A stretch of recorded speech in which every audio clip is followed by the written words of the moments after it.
네, 안녕하세요. 1인교 아카데미 장영광입니다. 저희가 그 푸르메 대표님을 모시고 그 건축에 대해서 시행, 디벨로퍼에 대해서 이야기를 듣고 있는데 1부, 2부에서는 푸르메님의 어떤 스토리 그리고 뭐 레퍼런스, 수익률에 대해서 알아봤는데 이제 3부에서는 이제 실제로 시청자분들이 또는 구독자분들이 이걸 그럼 나는 뭘 지어야 되냐?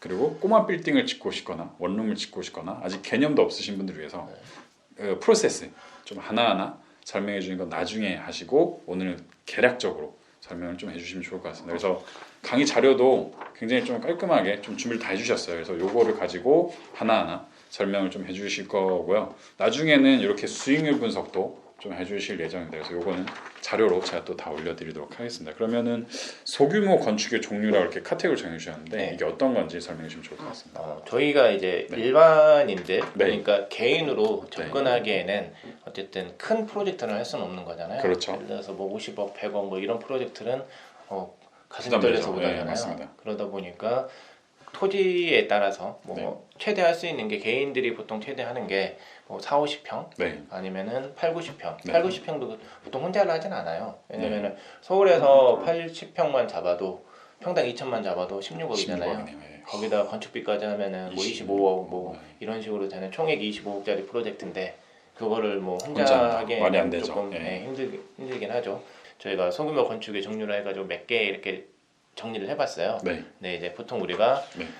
이게 다중주택이라고 하면은 네. 이제 소위 우리가 다가구 주택이라 그러잖아요. 네. 다가구 다세대의 차이는 뭐 설명이 나갈 거니까 그걸 네. 참고를 하시면 될 거고 보통 이제 다가구 주택 4, 50평 정도 되는 땅에서는 보통 이제 다가구 주택이나 다중주택을 많이 짓고요. 네. 서울에서는 보통 다가구 주택이라고 하는 애들은 거의 다 다중주택이라고 생각을 하시면 돼요.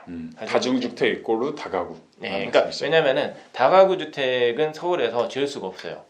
왜 그 이유는 이제 주차장 부분 때문에 주차를 그 맞게 네. 빼야 되죠, 그죠 원래. 다중주택 같은 경우는 주차 부분이 많이 완화가 됐는데 다가구 같은 경우는 다세대하고 다가구하고 주차법이 똑같이 적용을 받거든요. 그러다 보면은 뭐 가구 수가 뭐 10개다. 그럼 주차도 10개. 네, 주차도 10개 뭐 이런 그러니까 단편적으로 얘기하면은 그렇게 될 수도 있기 때문에 서울에서는 다가구 주택을 지어서는 수익이 날 수가 없어요. 그래서 신축으로 다가구 주택이 있는 분은 자기가 본인 땅에서 좀 여유롭게. 네, 돈 자랑하시는 분들 아니면은 굳이 아니면 건축을 아예 모르시거나. 네, 그런 건 있죠. 돈이 너무 많으니까 네. 나는 여기다가 좀 여유롭게. 근사하게 그런 건물들이 있어요. 있어요. 진짜 예쁘게 지어가지고 네. 여기 주차장이 너무 넓네 막 이런 데 있어요. 그런 부분들이 있어요. 그분들은 이제 수익 생각을 안 하는 거죠. 근데 우리는 수익을 생각을 할 수밖에 없으니까 그렇죠. 다가구 주택은 불가능하고요. 예. 그래서 서울에서는 다중주택. 거의 다가구 주택이라고 하는 애들은 다가구 주택의 탈을 쓴 다중주택이라고 생각하시면 돼요. 이해했습니다. 그리고 다세주택은 소위 우리가 말하는 빌라 이런 걸 거고요. 빌라는 보통 60평 이상 정도 되는 땅에 지어야지 수익이 좀 나요. 대지 면적 60평이죠, 네. 그죠? 네. 그러니까 다중주택하고 그러니까 다가구 주택하고 다세대주택은 차이는 이제 사람들도 그 주인이 몇 명이냐. 다세대는 각자가 하나가 다 주인이잖아요. 예. 그래서 토지를 안 분해 가지고 네, 맞습니다. 근데 이제 다가구 주택 같은 한 명의 주인이니까. 등기부등본 떼보면은 뭐 그렇죠, 35년생, 그렇죠. 뭐 40년생 이분 있고. 네. 근데 이제 이 그러니까 땅 크기에 따라서 이 두 개를 구분을 하는 이유는 이제 다가구 우리가 다중주택 같은 경우는 이제 보통 단독주택의 범위 안에 들어가거든요. 단독주택은 그 대지 간격이 50cm 정도밖에 이격만 하면 되는 거고 뭐 이런 건축을 하는 데 있어서 좀 더 규제가 원활한 좀 더 유연하게 건축을 할 수 있는 거고 다세대는 우리가 공동주택이라 그러잖아요. 아파트하고 똑같은 거라고 생각하시면 돼요. 그렇기 때문에 규제 좀 더 이렇게 뭐 널찍널찍 띄워서 지어야 되는 것도 있고 뭐 이렇게 들어가야 되는 기본 것들이 기본적으로 들어가는 부분이 토지를 많이 먹기 때문에 토지가 작으면은 이걸 해서 수익이 안 나는 거예요. 그래서 토지가 작은 경우는 다중주택, 토지가 넓은 경우는 다세주택. 그럼 요거 기준이 아까 말씀하시기에 한 40평 정도면은 다중주택. 4, 50평 정도 그리고 7, 40평 정도는 다세대. 근데 이거는 이제 또 그거마다 다 틀려요. 그렇죠. 지역마다도 틀리고 하겠지만 그래도 다중주택 같은 경우도 지금 또 법이 이번 6월에 또 개정이 될 거거든요. 예전에는 다중주택이 뭐 100평 이하 뭐 이런 식으로 3층 이하 뭐 이런 식으로 적용이 돼 있었는데 이게 이제 바뀌어서 좀 더 규제가 완화되는 4층 이하 200평 이하까지 돼 버리는 거예요. 그럼 더 많이 지을 수 있겠네. 이런 게 많이 생겨. 그러면은 이제 거기서 이제 판단을 하겠죠. 주차장 부분이 확실하게 이익이 가져갈 수 있으니까 네. 70평 땅에도 다중주택을 지을 수도 있는 거죠. 용적률을 다 쓸 수 있으니까. 아, 이해했습니다. 이렇게 되는 거고. 쉽네요. 설명 이렇게 들으니까. 예. 그 위에 이제 상가주택, 상가 건물이나 이런 것들은 이거하고 같은 연장선에 있다고 보시면 돼요. 예를 네. 들어서 다세대 주택 1층을 네. 상가를 넣으면 상가주택이 되는 거죠. 보통 빌라 1층에 뭐 네. 커피숍이나 그렇죠. 빵집이나 들어가 있으면 요즘에는 뭐 그 상가주택이다. 뭐 빨래방 같은 것도 많이 들어가요. 맞습니다. 예. 거기에 이제 그러면은 이제 상가가 있고 주택이 있으면 상가주택이 되는 거죠.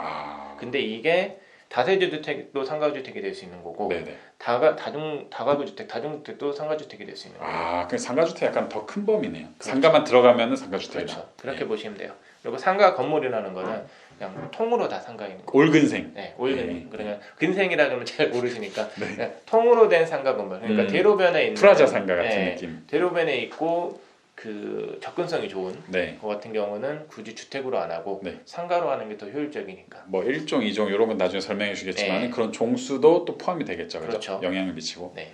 알겠습니다. 그렇게 이제 우리가 접근할 수 있는 것들은 네. 뭐 대지 4, 50평 네. 그리고 8, 90평 평. 이 정도의 땅에 이런 정도의 카테고리를 뭘로 네, 넣을까? 건물을 지을 수 있을 정도로 접근을 하시면 될 것 같아요. 건축비가 많이 다른가요? 다가구냐 다세대냐에 따라서? 근데 건축비라는 거는 되게 이제 평당 건축비를 물어보는 분들이 되게 많으신데 근데 그건 되게 모호하잖아요. 예, 그러니까 평당 건축비라는 거를 구하기가 힘들어요. 맞아요. 왜냐면은 건축이라는 게 땅이 어떤 땅이냐에 따라 가지고 예를 들어 땅을 팠는데 그쵸. 물이 나와. 그러면 안 되죠. 제가 이제 예전에 세부한테 사모를 하는데 땅을 팠는데 물이 나오는 거예요. 수맥이 흐르는. 네, 거기가 왜 그랬냐면은 그 옆에 예. 예전 맥주 공장이 있었어요.